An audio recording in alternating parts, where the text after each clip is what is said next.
হযরত খুবাইব জান্নাতি খাবার খেতে থাকে। আবু যাইদ দলবলের শেষে হযরত খুবাইব খাবার খাচ্ছে। আল্লাহ নবী সাহাবীকে ওই সময় খাবার খাওয়াটা দেখতে পেয়ে আবু যাইদের দলবলেরা কি করেছিল, আবু যাইদের কাছে গিয়ে বলেছিল, এ আবু যাহিদ, আমাদের নেতা খুবাইব সে তো খাবার খাচ্ছে, এত সুন্দর সুগন্ধ, এমন খাবার আমরা কোনোদিন দেখি নাই। শুধু তাই নয়, খুবাইব তো রোগা জীর্ণ শীর্ণ নয়, খুবাইবের চেহারাটা আরো সুন্দর হয়ে গিয়েছে। এ আমার ভাইয়েরা, ওই সময় আবু যাহিদ নিজে আসলো, এসে আবু যাহিদ দেখলো, তাই তো হযরত খুবাইবকে জিজ্ঞাসা করেছিল, এ খুবাইব, এ খাবার তুমি কোথা থেকে পেয়েছো? হযরত খুবাইব বলেছিল, এ আবু যাহিদ, শুনে রেখে দাও, দুনিয়ার মানুষ তো খাওয়াতে পারে না, খাওয়ানোর মালিক হলেন আল্লাহ। ইন্নাল্লাহা খায়রুর রাযিকিন, নিশ্চয়ই রিজিক দিনেওয়ালা মালিক হলেন আল্লাহ। রিজিক দেনওয়ালার মালিক কে? আল্লাহ। সেই আমার আল্লাহ আমাকে খাওয়ায়।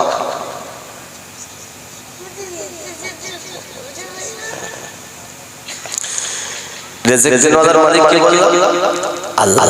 এটা আমাদের বিশ্বাস। তাহলে আল্লাহ যদি রিজিক দেন, তাহলে আল্লাহর উপরে তাওয়াক্কুল আছে। যদি তাওয়াক্কুল থাকে, তাহলে আমি আপনি আল্লাহ দেওয়া রিজিক বাদ দিয়ে একটু পয়সাওয়ালা হওয়ার জন্য, একটু জমি জায়গা বাড়ানোর জন্য, বিল্ডিং বালাখানা বাড়ানোর জন্য হারামে আমি ঝুঁকে যাই না তো বাবা। শয়তানি রাস্তা উপার্জন করি না, যদি করি তাহলে মনে রাখবেন ওই অর্থ সম্পদ দিয়ে ঘর বাড়ি বিল্ডিং বালাখানা খাদ্য খাবার সবটাই তো হারাম। ওই হারাম হয়ে যদি আল্লাহ জিকির করি, আল্লাহ কবুল করবে? কথা বলে আল্লাহ কবুল করবে না। কেন? আল্লাহ স্বয়ং বলেছেন, কুলু মিনাত তাইয়্যিবাত, তোমরা আগে হালাল উপার্জন করো, হালাল খাদ্য খাও, হালাল বস্ত্র পরিধান করো, হালাল পবিত্র জায়গায় থাকো, ওয়া আমালু সালিহা, তারপরে নেক আমল।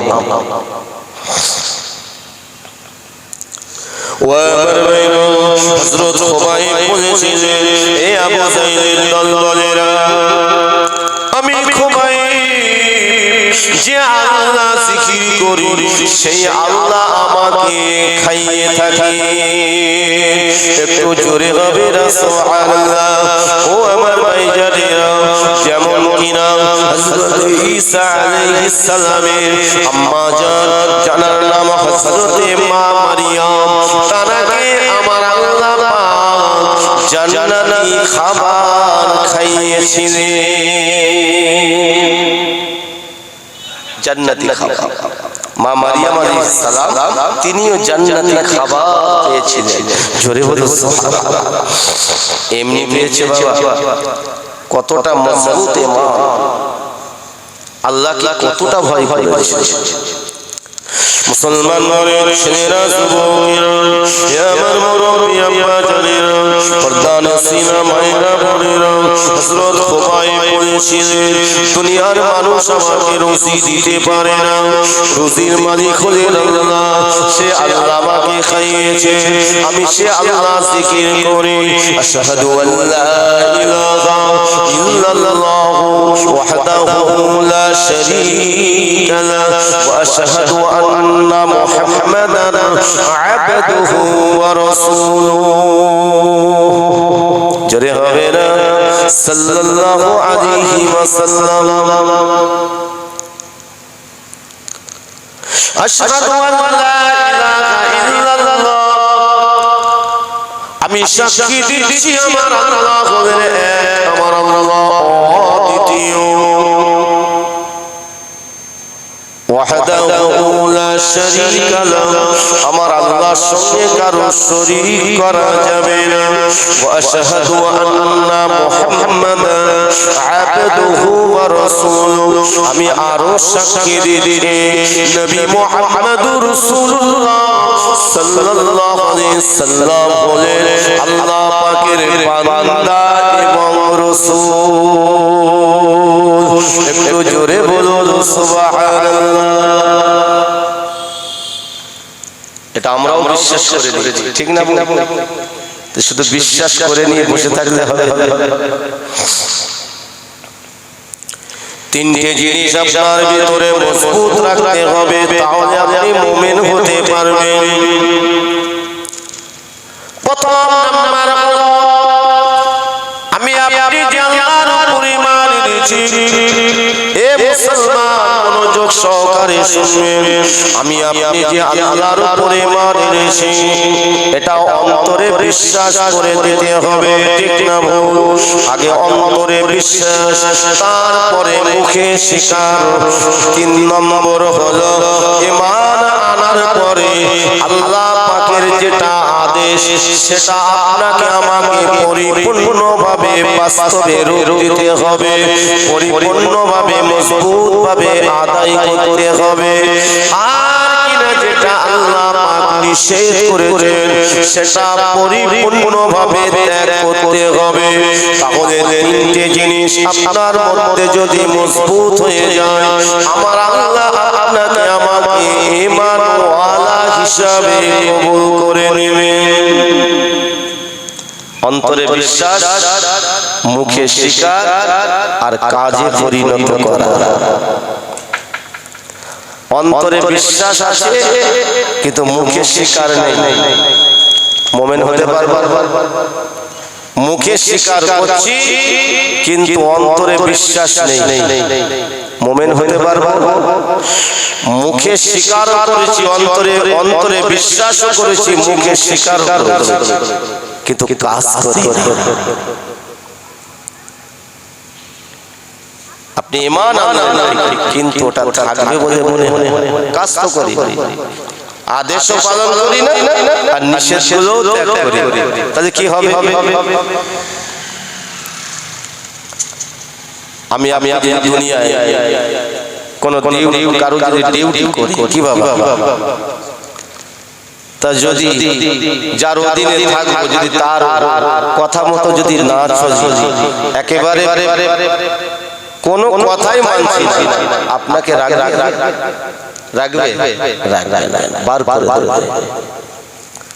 তা আমার আল্লাহ খাওয়াচ্ছে এই যে চলার শক্তি এই যে ব্রেন কত মানুষ পাগল হয়ে বেড়াচ্ছে ঠিক না পাগল মাথা চোখ কান সব আছে পাগল আমরা নাকি পাগল থেকে ঠাট্টা করি ঠিক না কিন্তু আমরা ভাবি না এটা তো আমার হতে আল্লাহ পাক ব্রেন দিয়েছে হিকমত দিয়েছে ভালো মন্দ বিচার করার শক্তি দিয়েছে যদি সেই বুদ্ধিটা ভালো জায়গায় না খাটিয়ে শয়তানি জায়গায় যদি বুদ্ধি খাটায় তাহলে কি হবে জেনে শুনে অন্যায় করা পাগল তো না ভালো এখন না বোঝার ভান করে থাকতে হবে আমার আল্লাহ পাক তিনি সব জানেন ইন্নাল্লাহা আলিমুম বিযাতিস সুদূর অত সহজ না আমি আলেম হয়ে আপনাদের কাছে নসিহত করছি কিন্তু আমি করব আগে আমার হবে ঠিক না আগে আমি ধরা আল্লাহর কাছে সেই ব্যক্তিটাই উত্তম হবে যে আল্লাহর আদেশ এবং নিষেধ যথাযথ আদেশ পালন করেছে নিষেধ ত্যাগ করেছে আল্লাহ কি দেখবে কে ধনী কে গরিব কে রাজা কে বাদশা কে কোন বংশে এটা আল্লাহ দেখবেন কি আর ওই আমল ঈমানকে সাথে করে নিয়ে যেতে হবে নেক আমলকে মজবুত করে দিতে হবে ইয়া মারওয়াইরা ইয়া মারমুরবি ইয়া জালিরা ও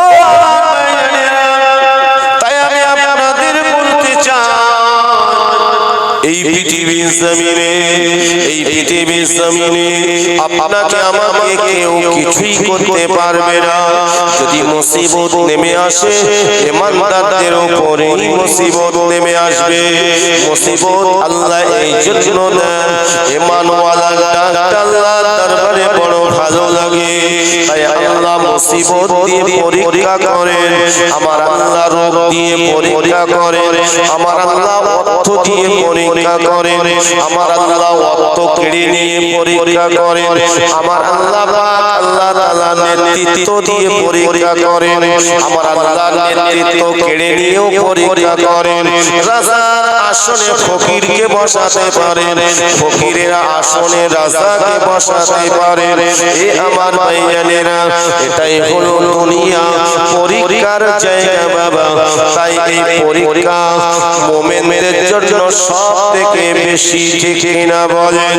কেননা আমার আল্লাহকে পেতে গেলে এই দুনিয়ার জমিনে জালিম অত্যাচারী তারা হক কথাটাকে, তারা যখন হক কথা আল্লাহর কোন বান্দা বলবে, আল্লাহর কোন বান্দা বান্দি যখন সত্য কথা বলবে, ন্যায় কথা বলবে, ও আমার ভাইরা, পৃথিবী যারা দুনিয়াদারি মানুষ, যারা আখিরাত চায় না, তাদের কাছে এটা ভালো লাগবে না।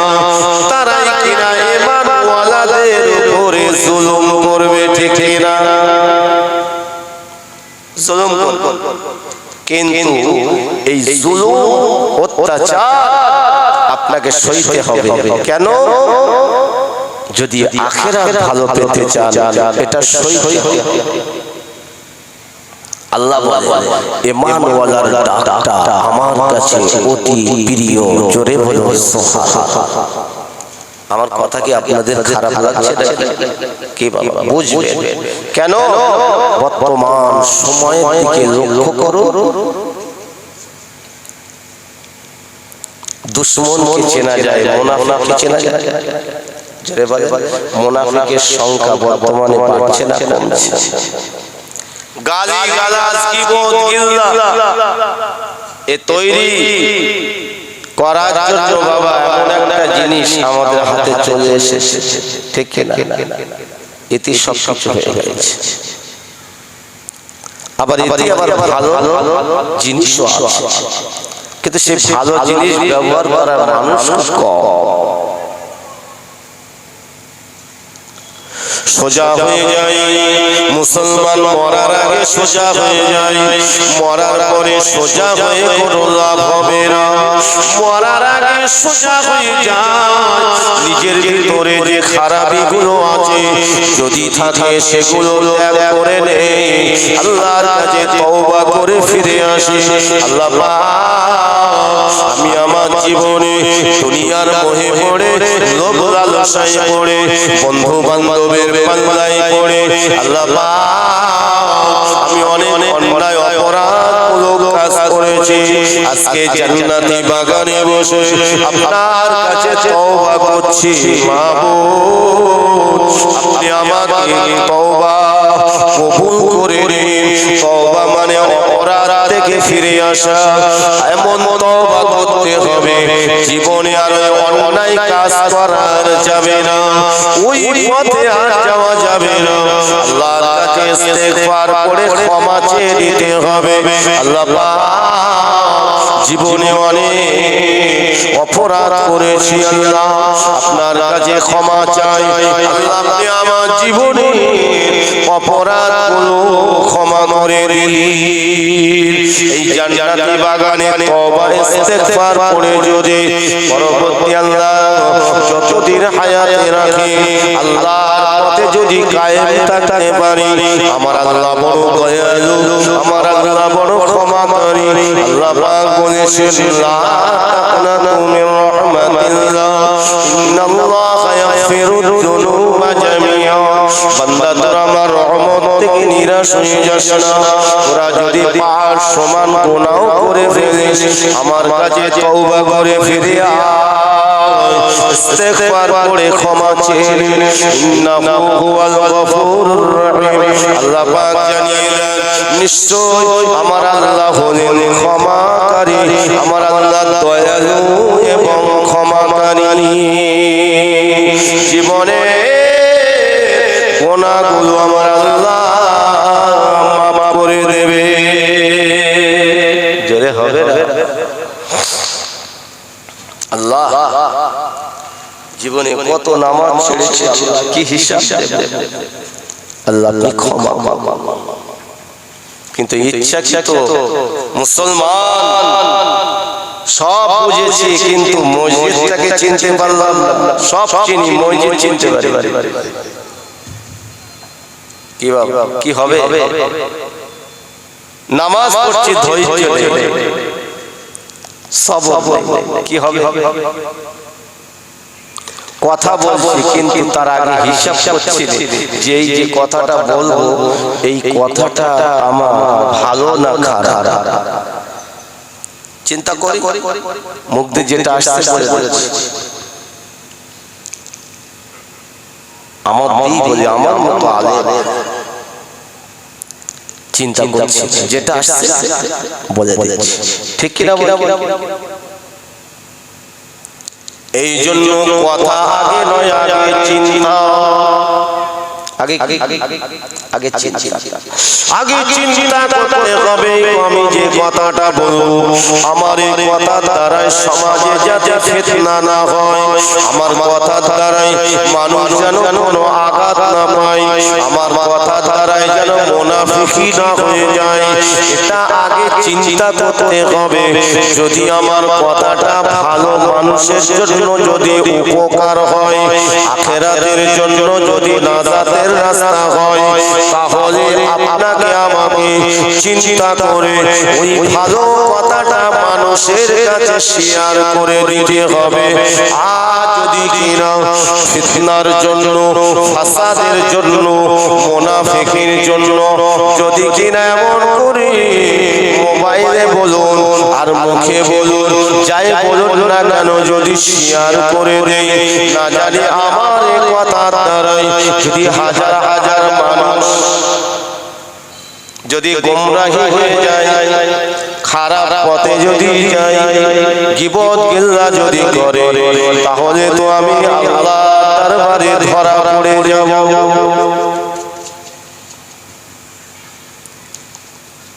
আপনার জ্ঞানী গুণী মানুষ সব কিছু বুঝে নিতে হবে, ঠিক না? বুঝে নিতে খুব কঠিন সময়, খুব কঠিন সময়। তবে একটা কথা মনে রাখবেন, আল্লাহ পাক অহংকারকে পছন্দ করেন না। অহংকার আপনার ঈমানকে পুড়িয়ে ছারখার করে দেবে। আমার আল্লাহ পাক রব্বুল আলামিন মুনাফিককে পছন্দ করে না। মুনাফিকের ঠিকানা সবথেকে নিম্নতর কঠিন জাহান্নাম, তার ঠিকানা হবে ইন্নাল মুনাফিকিনা ফি দারকিল আসফালি মিনান নার। সবথেকে নিম্নতর কঠিন জাহান্নাম, তার ঠিকানা হবে। কিন্তু শয়তান ইবলিস কিন্তু মুনাফিকরা যে জাহান্নামায় থাকবে, ইবলিস ওখানে থাকবে না। ইবলিস থাকবে জাহিম নামক জাহান্নামায়।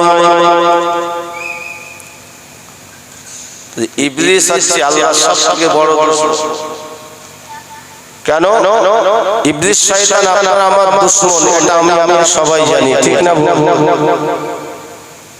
কিন্তু নামাজ পড়ছে, কোরআন তেলাওয়াত করছে, কোরআনের মজলিসে হাজির হচ্ছে, আলেম ওলামাদের সঙ্গে চলছে, সব হচ্ছে, কিন্তু মুনাফিকি বন্ধ হয় না। কি হবে? বলে ভালো হবে, ভালো হবে না। এই জন্য আমার আল্লাহ তাআলা আমার নবীকে জানিয়ে দিয়েছে, হাবিব ইসলামের সবথেকে বড় ক্ষতিকর হলো মুনাফিক। আমার নবী দয়াল নবী রাহমাতাল লিল আলামিন নবীকে কষ্ট দিয়েছে আব্দুল্লাহ ইবনে উবাই মুনাফিকের সরদার আমার ভাইয়ানেরা হযরত ওমরকে মেরেছে কে বাবা নামাজি মানুষ একেবারে পিছনে ফাঁস কাতারে দাঁড়িয়ে হযরত ওমরের পিছনে দাঁড়িয়ে তেদা করেছে হযরত ওমরের পেটে ছুরি ঢুকিয়ে দিয়েছে হযরত উসমান গনি রাদিয়াল্লাহু হুজুরকে মেরেছে যারা মুনাফিক মুসলমান ঠিক না বলে 40 দিন ঘরে আটকে রেখে হযরত উসমান গনিকে শহীদ করেছে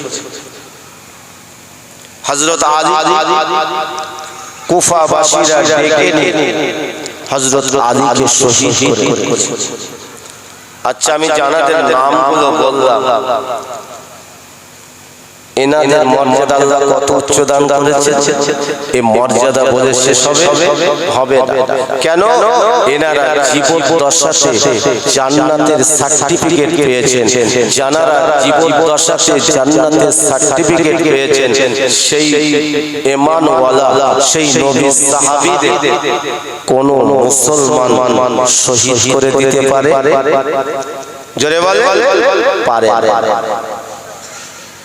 আসলে মুসলমান সামনে মুখোশ ভিতরে কিন্তু ইসলাম দ্বীন নেই শরিয়ত কোরআন বিরোধী শরিয়ত বিরোধী কিন্তু সামনে কি স্যাম্পলটা ঠিক আছে আমি আল্লাহকে মানি অথচ মুখে স্বীকার করছে অন্তরে বিশ্বাস নেই আর আমি ধরে নিলাম মুখে স্বীকার করছি অন্তরে বিশ্বাস দুনিয়ার মোহে পড়ে কাজে নেই কারণ আগে বলেছি তিনটে জিনিস আপনার আমার ভিতরে মজবুত অন্তরে বিশ্বাস মুখে স্বীকার এবং আল্লাহর হুকুমগুলো কাজে পরিণত করা জোরে বলুন সুবহানাল্লাহ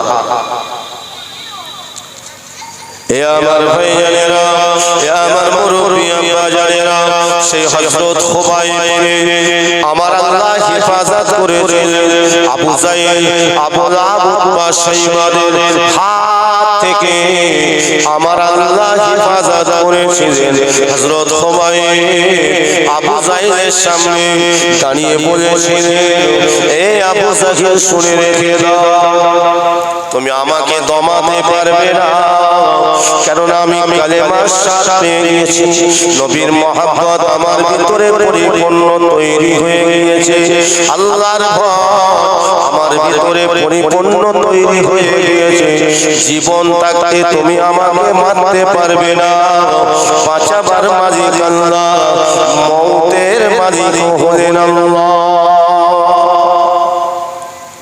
হযরত খুবাইব তিনি মুক্ত হয়ে গেছিলেন কিন্তু পরবর্তীতে তিনি জিহাদের ময়দানে শহীদ বরণ করেছিলেন বলুন ইন্না লিল্লাহি ওয়া ইন্না ইলাইহি রাজিউন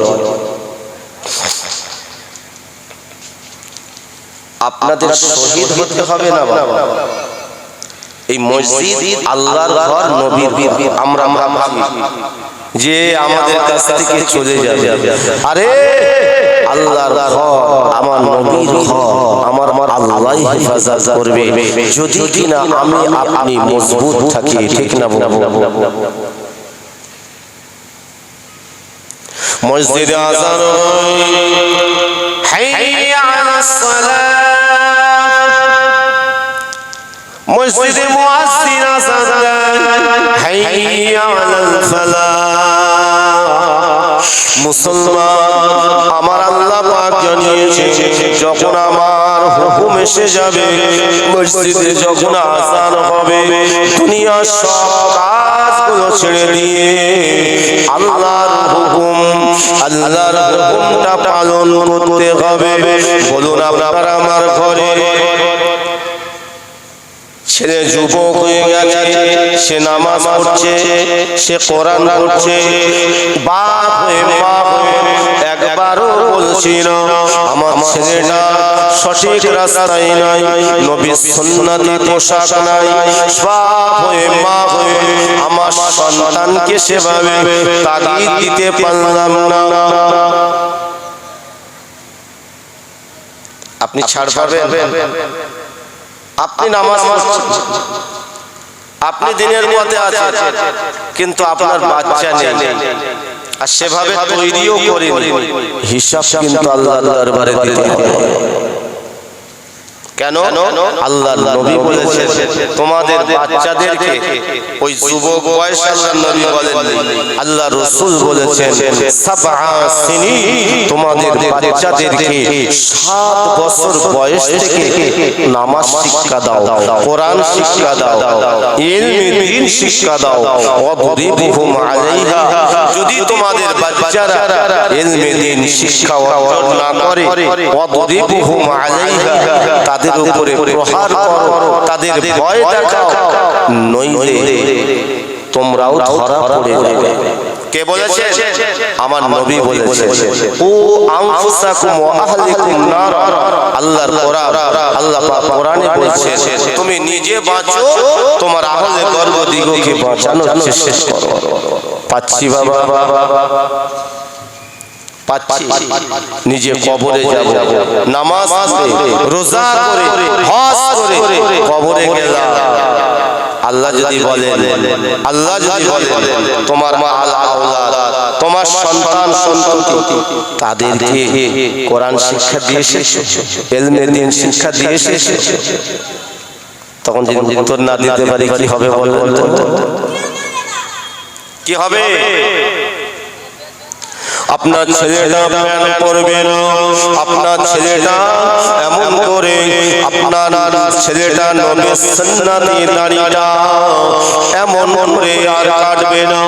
যদি কিনা আমি আপনি আপনার আমার বাচ্চাটাকে ছোট বয়স থেকে যদি তৈরি করে, কোরআনের উপরে যদি তৈরি করে, নবীর আদর্শ সুন্নাতের উপরে যদি তৈরি করে, আপনার আমার সন্তানরা আস্তে আস্তে যখন বড় হবে, কোরআনের মহব্বত, নামাজের মহব্বত, রাসূলুল্লাহর মহব্বত তৈরি হয়ে যাবে, তার ভিতরে সুন্নতি পোশাক অটোমেটিক তৈরি হয়ে যাবে, সুন্নতি পোশাক চলে আসবে।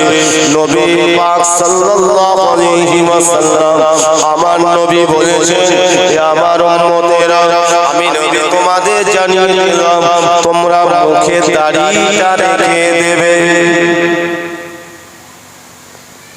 আল্লাহ রাসূল বলেছেন, নবী বলেছেন, এ তো আমার কথা না, আল্লাহ রাসূল বলছে, যারা দাড়িতে খুর দিল সে যেন আমার গলাতে যেন ছুরি চালিয়ে দিল। কত বড় কথা বলে। তাহলে আমি আপনি যদি সবাই যদি নবীর এই সুন্নতটাকে মজবুত করতে পারি, কি বাবা মজবুত করতে পারি, তাহলে আমাদের কেউ কিছু করতে পারবে? জোরে বলো, পারবে না। নবীর সুন্নত ছেড়ে দিয়েছে, নবীর কথা ছেড়ে সুন্নতি পোশাক, হাঁটুর নিচে জুব্বা পরতে হবে, সুন্নতি পোশাক পরতে হবে, কিন্তু সেই পোশাকটা কটা মুসলমানের ভিতরে আছে? রোজার মাস আসলে কেমন দেখায় বলে, কেমন দেখায়? রোজার মাস চলে গেলে কিরকম হয়ে যায়? মনে হয় যেন আমাদের এলাকায়, আমাদের এই মহল্লায় মনে হয় কেউ নাই। ঠিক বলছি না? মাথা খেতে হবে। সোজা না হলে আল্লাহ যদি নারাজ হয়ে যায় একবার, আমার আল্লাহ সোজা আল্লাহ নবী দয়া নবী দুজানি বাদশা নবী বলেছে, এ আমার উম্মত উম্মতিরা শুনে রেখে দাও, আমি নবী তোমাদেরকে জানিয়ে দিলাম, আমি রাসূলুল্লাহ জানিয়ে দিলাম, আমার উম্মত উম্মতিরা যদি দ্বীন থেকে শরিয়াত থেকে সরে যায়, কোরআন থেকে যদি সরে যায়, আল্লাহ পাক যদি একবার তাদের তাদের প্রতি অখুশি হয়ে যায়, আল্লাহ পাক তাদের উপরে অত্যাচারী রাজা বাদশা পাঠিয়ে দিয়ে সোজা করে দেবে।